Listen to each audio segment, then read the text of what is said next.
જૂનાગઢ મહાનગરપાલિકા અને સામાજિક વનીકરણ વિભાગના સંયુક્ત ઉપક્રમે 77માં વન મહોત્સવની ભવ્ય ઉજવણીના ભાગરૂપે વિશેષ વૃક્ષારોપણ કાર્યક્રમનું આયોજન કરવામાં આવ્યું હતું।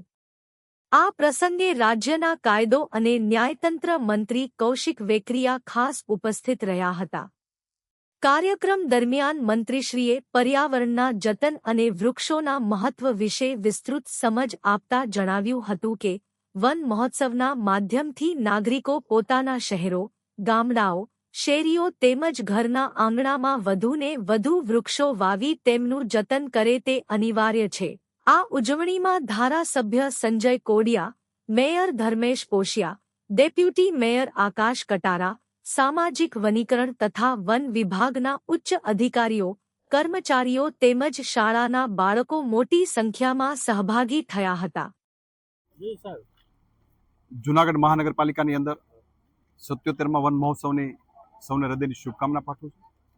સાથોસાથ સૌને એક અપીલ પણ કરું છું કે વન મહોત્સવના માધ્યમથી આપણે પણ આપણા વિસ્તારની અંદર, આપણા શહેરની અંદર, આપણા મહોલ્લાની અંદર, આપણા ગામની અંદર, આપણા આંગણાની અંદર આપણે પણ વૃક્ષોનું વાવેતર કરવું જોઈએ। જે રીતે દેશના યશસ્વી વડાપ્રધાન આદરણીય મોદી સાહેબે જે અપીલ કરી છે, એક પેડ માં કે નામ, એનું સંધાને દરેક લોકો માતાના નામે વૃક્ષો વાવે, પોતાના પરિવારના નામે વૃક્ષો વાવે, જેથી કરીને હરિયાળી ક્રાંતિ આપણે સર્જી શકાય।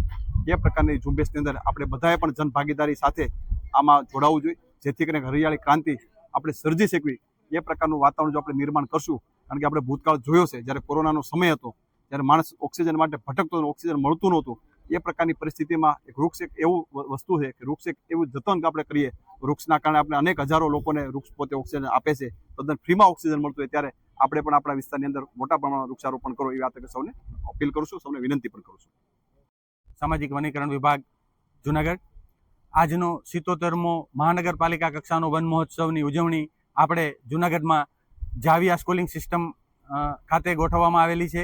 આ સમગ્ર કાર્યક્રમમાં ઉપસ્થિત મહાનુભાવોમાં રાજ્ય કક્ષાના મંત્રી શ્રી કૌશિકભાઈ વેકરિયા સાહેબ, સાંસદ શ્રી ચુડાસમા સાહેબ, ધારાસભ્ય શ્રી સંજય કોરડિયા સાહેબ, મહાનગરપાલિકાના તમામ ઉપસ્થિત અધિકારીશ્રીઓ, કમિશનર શ્રી, નાયબ કમિશનર શ્રી, મદદનીશ વન સંરક્ષક શ્રીઓ અને વન વિભાગના ઉચ્ચ અધિકારીઓ તરીકે અક્ષય જોશી સાહેબ અને ઉષ્મા નાણાવટી મેડમ અત્રે પધારેલ છે। આ સમગ્ર કાર્યક્રમની રૂપરેખામાં સ્વાગત પ્રવચન બાદ મુખ્ય મહેમાન શ્રી દ્વારા ઉદ્બોધન થશે, શાળાના બાળકો દ્વારા કૃતિઓ રજૂ કરવામાં આવશે અને વનીકરણને જાગૃત કરવા માટે વન વિભાગ દ્વારા જે પ્રયત્નો કરવામાં આવી રહેલા છે એની ઝાંખીમાં આપણે એવા સ્કૂલ દ્વારા એવા પ્રોગ્રામો પણ અંદર મેનેજ કરેલા છે। કાર્યક્રમના અંતે સમગ્ર અતિથિ વિશેષો દ્વારા વૃક્ષારોપણનો કાર્યક્રમ રાખેલો છે અને વૃક્ષારોપણ બાદ આપણે 2 ગ્રીન સ્ટોલ બનાવેલા છે। ગ્રીન સ્ટોલમાં ફ્રી રોપાનું વિતરણ છે, એક જાવિયા સ્કૂલ ખાતે રાખેલો છે અને બીજો સ્ટોલ આપણે બનાવ્યો છે નગરપાલિકાના તળાવ પાસે, મહાનગરપાલિકા નરસિંહ તળાવમાં। ત્યાં સમગ્ર દિવસ દરમિયાન આપણે અનલિમિટેડ વૃક્ષો વિતરણ ફ્રીમાં કરવાના છીએ અને ઉપરાંત જે રેગ્યુલર વન મહોત્સવમાં કાર્યક્રમમાં હોય છે એવા કાર્યક્રમના અંતમાં મુખ્ય મહાનુભાવો દ્વારા લીલી ઝંડી આપીને વૃક્ષરથનું પ્રસ્થાન કરવામાં આવશે। એ ટ્રેક્ટર વૃક્ષરથ વોર્ડ વાઇઝ ફરી અને ફ્રી રોપાનું વિતરણ કરશે।